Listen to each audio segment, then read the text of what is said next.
Just a reminder, there's water in the back if anyone feels thirsty in the middle of the presentation. And welcome. This is the second of 4 summer presentations of the Quantico Historical Society. And this evening, I have the pleasure of introducing someone who actually needs no introduction for most Quantico residents. Longtime Quanti resident Art Gans has been a member of the Historical Society for some time, and is a marine biologist and retired adjunct professor of marine science at the University of Rhode Island. And Art has been with the Salt Ponds Coalition since its founding and remains its president, and together with Alicia Schaffner, the driving force behind that wonderful member-supported organization. For the few of you who may not know it, the Salt Ponds Coalition is a member-supported organization which, among other things, advocates for our salt ponds, combines citizen science and with academia to follow their water quality, runs salt ponds, safaris, and other educational programs related to the salt ponds, and warns us all of outbreaks of toxic blooms and jellyfish. But perhaps not everyone here knows that Art was devoted to the welfare and health of our salt ponds way back in the 50s and early 60s, when the land which is now Charlestown's Ninigret Park and the U.S. Fish and Wildlife Service refuge almost became a site for a nuclear power plant. Tonight, Art's going to talk about that situation, how it evolved, and also discuss some of the environmental impacts of nuclear power. So please welcome Arthur.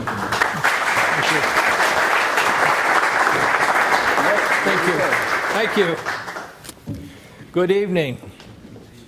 First, I want to say what a pleasure it is to be in this building. We all have lots of good thoughts and experiences here. The turkey dinners, many good things with our grandchildren, the grandparents. It's just great, and we thank, Tom and all the folks who are involved in restoring this building. What a treasure. Okay, I'm going to take you down memory lane here, and let's go back to the 1970s.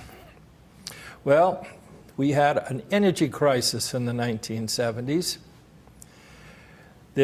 Everybody became in a panic over fossil fuel energy. We had great gas rationing, and gasoline, oh my God, went up to $1 a gallon. How many of you folks used to leave your car at Michael's to get 10 gallons worth of gas at night? Many? I know I did. He had a little sticker. Michael's preferred customer. You left the car and the keys, you'd get 10 gallons overnight, and the next morning, you're on the road. So yeah, we had gas rationing, and it was quite a thing. Okay, let's talk a little bit of background here about about power plants in general. I'm gonna have the first one, Tom.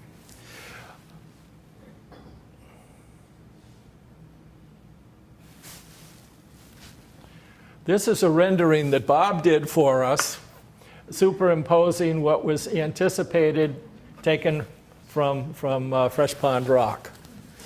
Let's talk a little bit about power plants in general, any kind of power plant.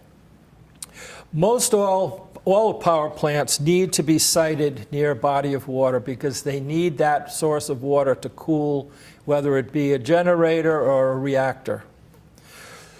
They use many millions of gallons of water to cool these units.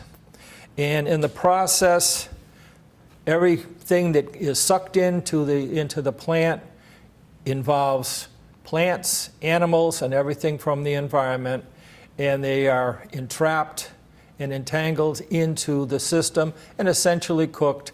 And as the water is discharged, there's about 95% mortality of all the critters that go in and go out of the plant. The heated water is discharged back into the environment, and that comes at a cost of localized steam, hot water flume that at the discharge pipe, and eventually temperatures that are elevated through the area. Eventually, we have a mortality of plants and animals in the area. The bottom decomposition occurs and it's incomplete. You have low oxygen levels, fish kills, and another sideline of this is that you also have invasive species come up from southern climates into this area as well. So you have an invasive species issue as well. So eventually you have eutrophication and you have the mortality. This is not strictly in terms of nuclear power. This is other plants. A case in point here is the Brayton Point plant in Somerset, Massachusetts on Mount Hope Bay. That was a fossil fuel plant that eventually was forced to close due to the environmental damage that occurred in Mount Hope Bay.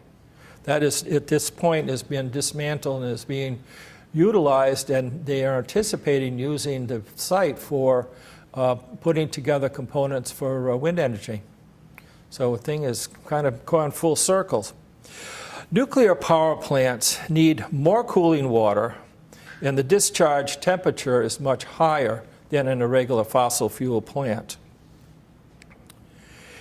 In the early 1970s, there was a plant proposed for Rome Point, which is in North Kingstown. That plan was eventually scrapped due to the heat pollution in that area. That it was anticipated that it would heat up Narragansett Bay between Quonset and the south end of Jamestown to over 80 degrees in the summer. So that plan was scrapped. And so what they were planning on doing was go to the coast. Well, the nuclear power plant plan for Charlestown would be 122 feet high with a 310 by 95 foot footprint. There would be two 210-foot cooling towers, which Bob has shown on this picture. And also they would be burying the 18-foot diameter cooling pipes down under from Hall Point underneath the pond and out to the sound. In addition to that, the spent material was going to be stored at the former Westerly Drive-In Theater, which is now the golf course. Well, during that period in the 70s, we weren't thinking about sea level rise. We weren't thinking about increased temperature of the water, and we weren't thinking about the magnitude of storm surges that are occurring along our coastline. We are now seeing that changes in the sea level rise and some of these storms are affecting a lot of our infrastructure along the coast, most notably sewage treatment plants and also power plants. In the case of nuclear power plant, even those that are decommissioned have still got materials in them with a half-life of many hundreds of years that are subject to potential flood and storm damage. A few years ago, we had a tsunami over in Japan, which knocked out a nuclear power plant and caused a significant damage to the fisheries and to the resources there in that section. I have the next slide, Tom. Now we get into the meat of it.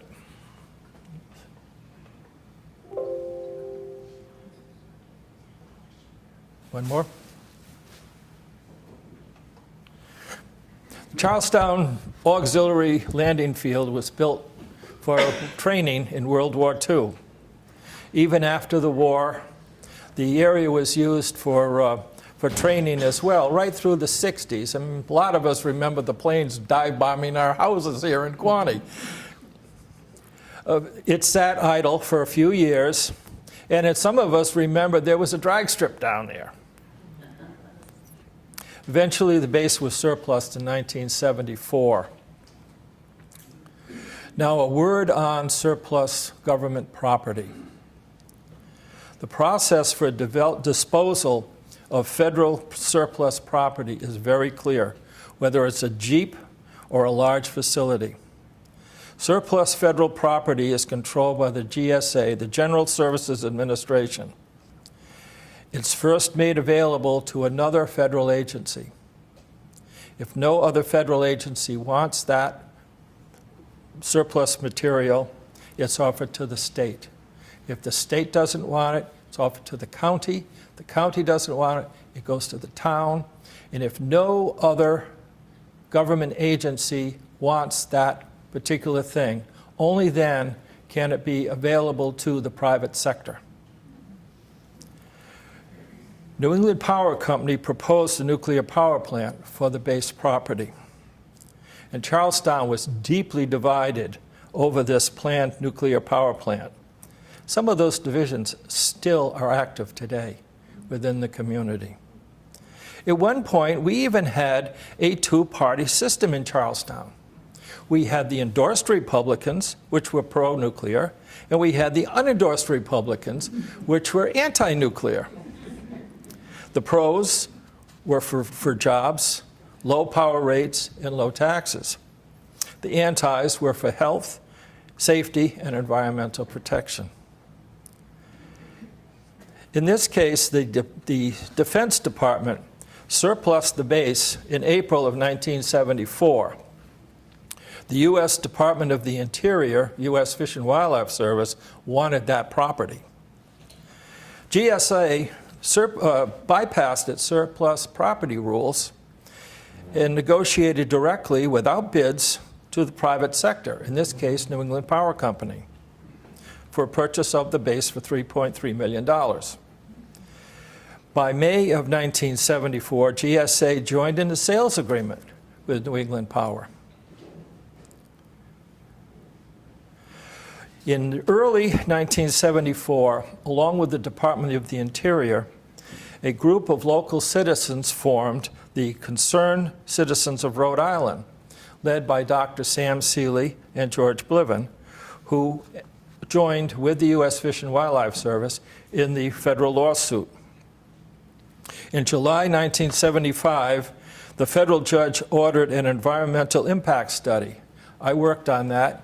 Gary Shippert also worked on some of the work that we were doing, looking at the environmental impact of the potential development.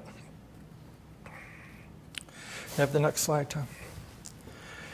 In 1979, the federal judge finally awarded the appeal to the U.S. Department of the Interior.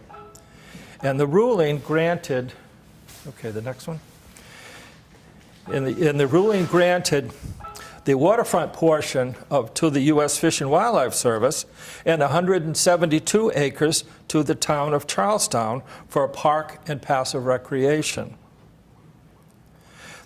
The town was deeply divided over this issue, and there was a strong group that absolutely resisted every effort we had to try to make the park go.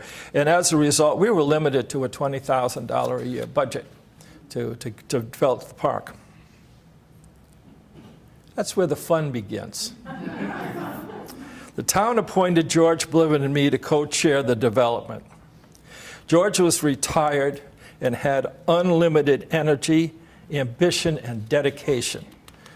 He lived this project, he breathed this project to completion. He set up a committee, and that committee met so often. Pam was working part-time at JCPenney evenings. We were running out of babysitters. So George says, well, we're going to meet at your house. So we met at our house. Next slide. The first task was to remove all the derelict buildings. 3 buildings were determined to be good enough for reuse.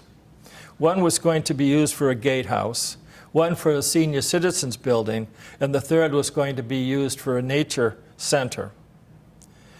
We had local builders come in, and they demolished the old buildings for the lumber and the building materials. So that was done at no cost to the town, And the building people got some good quality lumber and so forth. Next one, Tom. Much of the old copper and scrap metal and stuff was stripped and stored away. And we held on to some of that material. Lloyd Cook, who lived across the street here, demolished the hangar building and several of the other buildings and actually had them moved up across the way. So part of the control tower is on his property, and several of the garages attached to his property have been rebuilt there for his business. And there was a set of the last of the hangar coming down. It always amazed me how these old Yankees could do things like this without any sophisticated equipment. They knew where to put the charge or where the weak spot was to knock it down. It was really quite a thing to see. Next one, please. How many people remember this guy? This is Irving Crandall. Irving Crandall played an important part of the park development. Most of you knew or heard of Irving, who was a junk man, and as far as I'm concerned, kind of a mechanical genius. He was known also as a building mover. So much of the old copper and scrap metal that we had stashed away, we paid Irving with that scrap metal. No cash was transferred. He did all this work for the scrap metal. Irving excavated the foundations for the gatehouse and for the Drew Center. Kenny Simmons, our local mason, donated his masonry skills for the foundations. And once completed, have the next one. Once completed, Irving lifted each house and moved them to their new location. You'll see this high-tech equipment.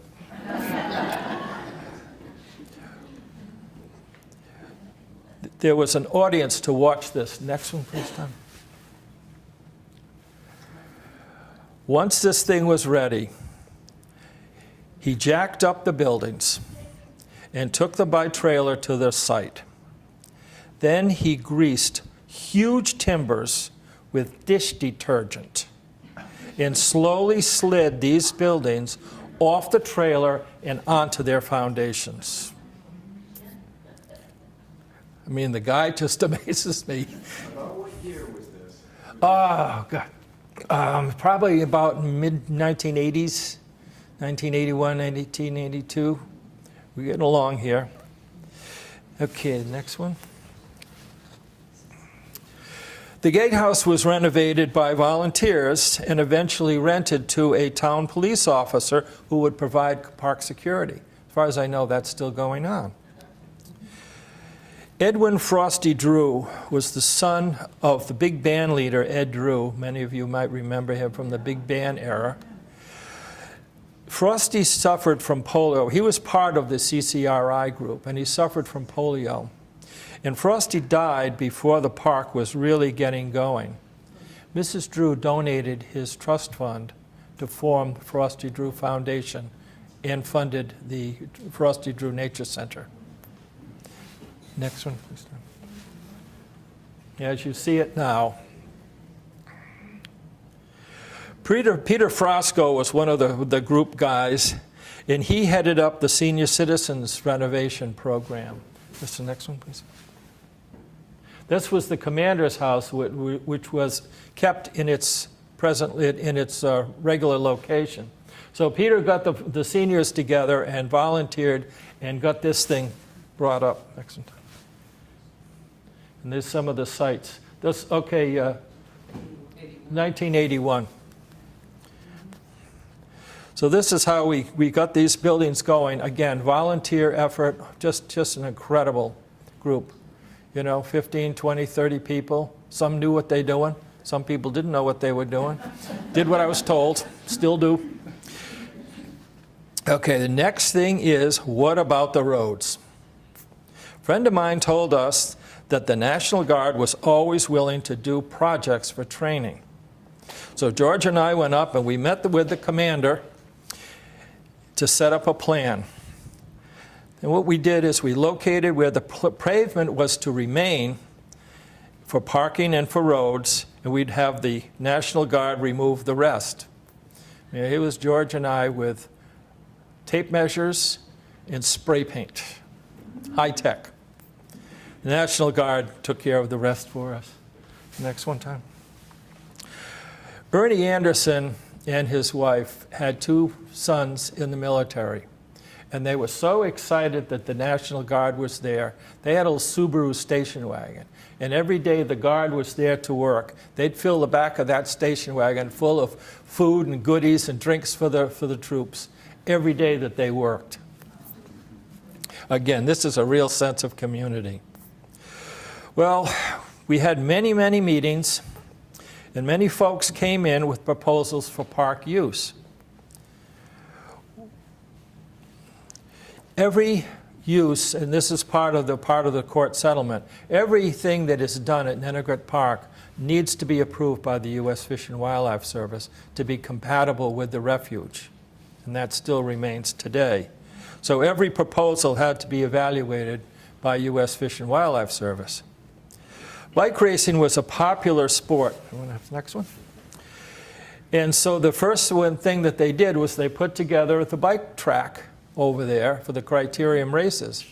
And of course, Irving had one more control tower to move, which he moved over, and there is the judges' stand for the bike races. We had an Eagle Scout project that made a cardiac fitness trail over there. We had a group come in to do BMX racing, bike racing over the hills and vales. Again, everything approved by U.S. Fish and Wildlife Service not to impact the refuge. We applied for several grants, and a few of them came through for the restrooms and some of the major constructions that we had. The Drew Center began doing nature programs on the refuge.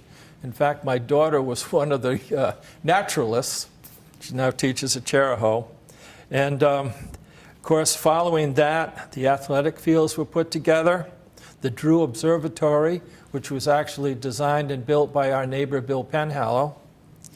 The playground was built, the dog park, and other facilities are coming in. There's a monument there for those who served on the base. That became as a result of another Eagle Scout project. Let's hear it for Troop 15. The first seafood festival and Big Apple Circus was put together, and it put Ninigret Park on the map. So that's pretty much, up and running. Today, many improvements continue to be done. But all of this, next one. All of this is thanks to a group of volunteers led by George Bliven, who had the vision, the dedication, and the fortitude to make this possible. Today, we're lucky. We have a wonderful park, a first-class golf course.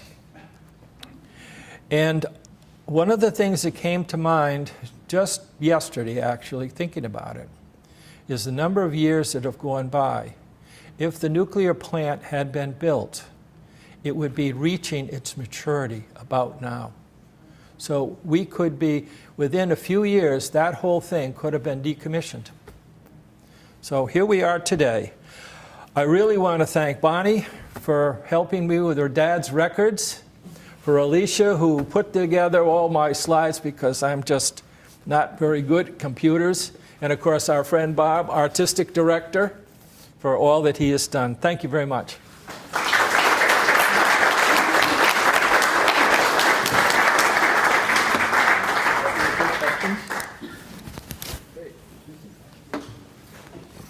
Are there questions for Art? See Ann? I see Ann, of course I do. We have a few structures that have been moved to Pawnee for homes, cottages. When did that all happen? Do you know? I mean, that was... I know, Ann's around. Ann Pettinger? I see you, Ann? A lot of the houses back here were once Navy houses, And I know there are a few of them. Some of the Griffin family in East Beach has a couple of those. And I'm not sure if Irving moved those or not, but he could have. They were moved from the Groton Naval Base. There was one that somebody told me was a church that was over on the base. Is that true? I'm not aware of that. Okay. If it was, it wasn't standing when I was around there. Other questions? Yes, sir. Yeah, you mentioned the organization that was behind the nuclear plant, the New England Power Company? Yes. Is that Narragansett Electric? Or? It was the parent company of Narragansett Electric, and I'm sure now it's all part of the National Grid thing. Okay. A very interesting thing. My father was an electrical engineer, and my parents played bridge with the president of Narragansett Electric Company. You can imagine what some of those dinner conversations were all about. Yes, ma'am. Lita? Yes. I was wondering, I still don't understand, how did the nuclear power plant get defeated? Give me a little specifics on how. GSA violated their own laws. Instead of following the sequence of surplus property, they cut a deal at the private sector. Okay. And that was the basis for the lawsuit.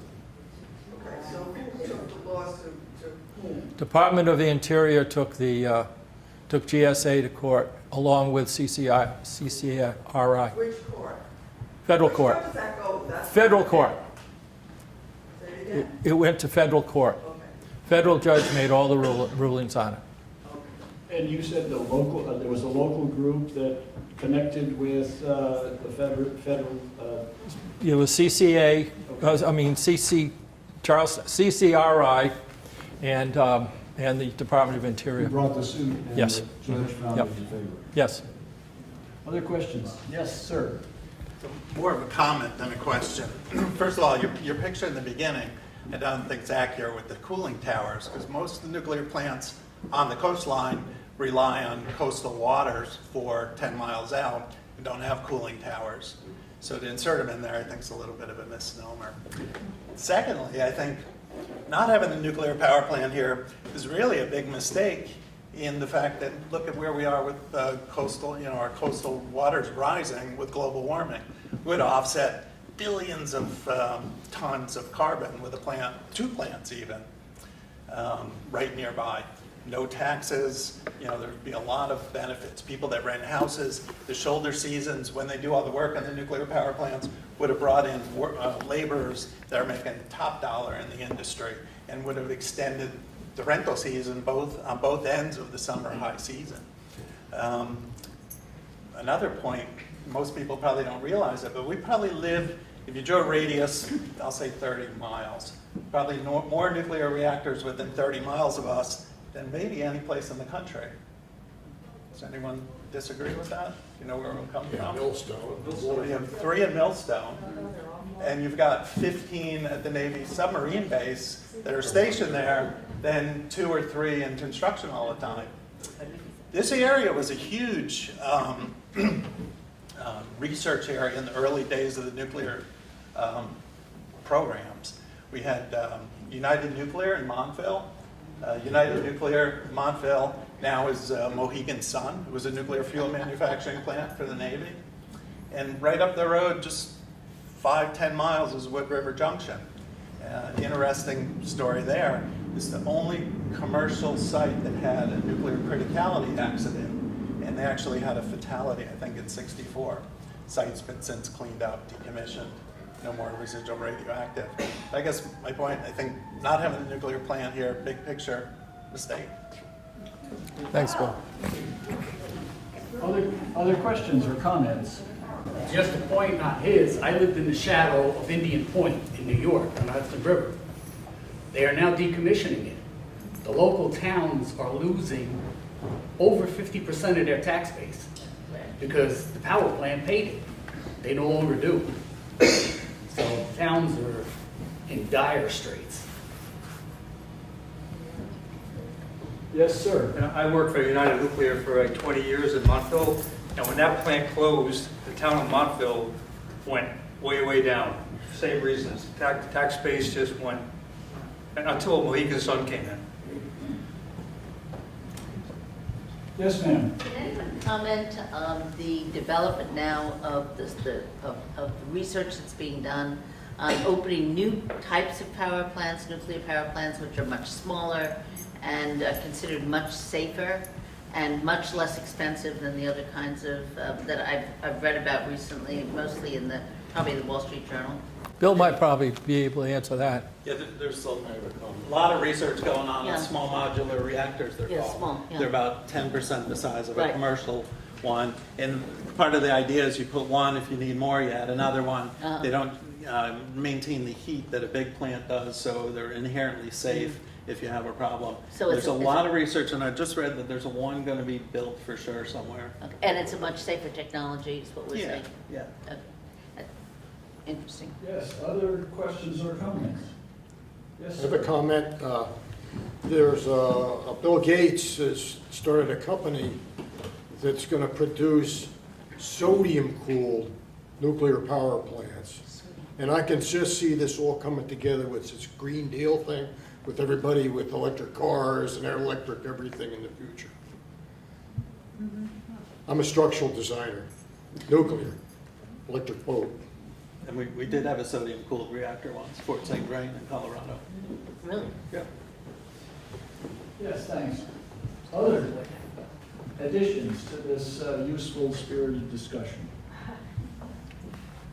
I see in the press, excuse me, there seems to be a debate in Charlestown now about continued development, perhaps a music venue at Ninigret Park, and then a group that seems equally against developing it. Can anyone comment on what's behind that politically? I'm new in the area. Bonnie, you want to take a try at that? What's the question? The pro-development, put in a big music center in Ninigret versus the anti, no, we don't want anything more than what's there now. I just wonder, is that rooted in the pros and cons that you referred to in your speech earlier of the people that were in favor of low taxes and more development? Is that the current manifestation, or? Well, I don't quite know how to answer that. Basically, there are people who do want to develop Ninigret Park extensively and commercially. And there are others who believe that the park should be compatible with the wildlife refuge and that those two things are not compatible. And I guess it just depends on your point of view. You know, the mission of the wildlife refuge is, you know, to basically birds and migratory birds, and some of these activities would, I believe, and it's just my opinion, interfere with that particular, and, you know, bird populations are crashing all over, and this would be a very, in my opinion, would impact that process. The 172-acre parcel of Ninigret Park, part of that whole transaction was that everything done at Ninigret Park must be determined by the U.S. Fish and Wildlife as compatible with the refuge. The parcel that is under debate was not part of that deal, but it was purchased by the town. There's 55 acres there that's purchased with the town. I always thought that that had to be compatible with the refuge as well, but I'm getting different opinions on that. Part of the when the land was distributed by the GSA, it was, the whole 227 acres was distributed for that purpose, to be compatible or not inconsistent with the wildlife refuge. And the town applied for that property and did make promises about what they would use it for, and that it would be compatible with the wildlife refuge. So that's just a little piece of history. Another piece of history was there was a point at which that was going to be used for school. Yes, it was, a middle school, a small middle school. Yes, Leader Manelli? I just want to comment on what that gentleman said. You're absolutely right. There are two schools of thought in town right now, And I'll tell you, I'm biased toward one side. I happen to be closely involved with a group of people who want to maintain the character and ambiance here in Charlestown and a low tax rate. And we're against any major development in Ninigret Park. We think that it's going to cause congestion and traffic jams on weekends at all the turnarounds on Route 1. It's going to benefit a few people who have businesses that might profit from it, but I think the majority of people in Charlestown would find that to be a negative aspect of life here in Charlestown. And in all the informal polls and formal surveys that have been taken up until now, as much as 85% of the people in Charlestown have said they want to maintain the rural atmosphere and the character and the ambiance here in Charlestown. But the other group is persistent and is not going to give up easily. So that this dialogue and this contest continues as we speak right now, and people are going to get a chance to express their opinion as to how they want to direct the town in the future through the survey that was just mailed out.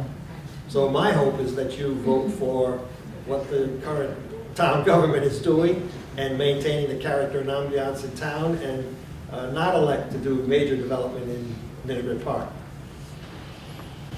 Other comments? Yes. I don't know, I'm sorry, or if you already covered it, but it'd be worth commenting on perhaps Bonnie would on the Army Corps is currently doing a study in the park on water quality contaminations from the old different activities of the Navy that's contaminating the groundwater. It might be useful to update people. That's going to also restrict use of the park because there's a heritage of hazardous materials in the park. Did you get that? I did. It's more of a comment as a question. It's interesting because one of the first things we did before we even started with demolition was that EPA came in and certified all of our grounds, all of our property. And this is 40 years later, they're finding whatever it is they're finding now. But we had a clean bill of health before we started this project. So now they're finding material from the firefighting activities when they were burning the planes and putting out the fires is in the groundwater, in at least 2 of the wells in the park. And that's ongoing right now, the Army Corps, and you might want to speak to that, to update people. Well, there are 2 projects going on. One is to clean up, there was a dump down in the back behind the community center. And so they're coming back and they've tested that and they're coming back to remediate that particular area. That area has always been closed off to the public and not used. And there's an area in the wildlife refuge that they're also come back to mitigate. And during the process, they have put down some test wells and they've tested the water. And there is this firefighting foam that is a newly known contaminant that they have found in 2 of the wells in Ninigret Park. And I guess they're trying to trace the source of the contamination. No, we don't know where what the source was, but that's part of the 2 projects that the Army Corps are undertaking right now. And those wells are going to be putting in filtration systems. Mm-hmm. What? Those 2 wells, they're putting in filtration systems. Yes, yeah. So they're not drinking wells. They're not used for drinking.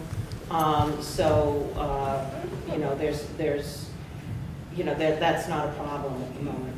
They're going under the assumption that it can be used for drinking. So that's how they're treating it. So they're treating it top level. I was with them last week at a meeting. Oh, well, yeah, And the filtration they're bringing in is for the assumption that it can be drinking water, even though it isn't. Yes, right, yeah. To clear to that, the EPA standard is 70 parts per trillion or something, and Yeah, that's the reporting standard. yeah. Other comments or questions? Well, I would like to thank Art for a wonderful presentation. Trip down memory lane.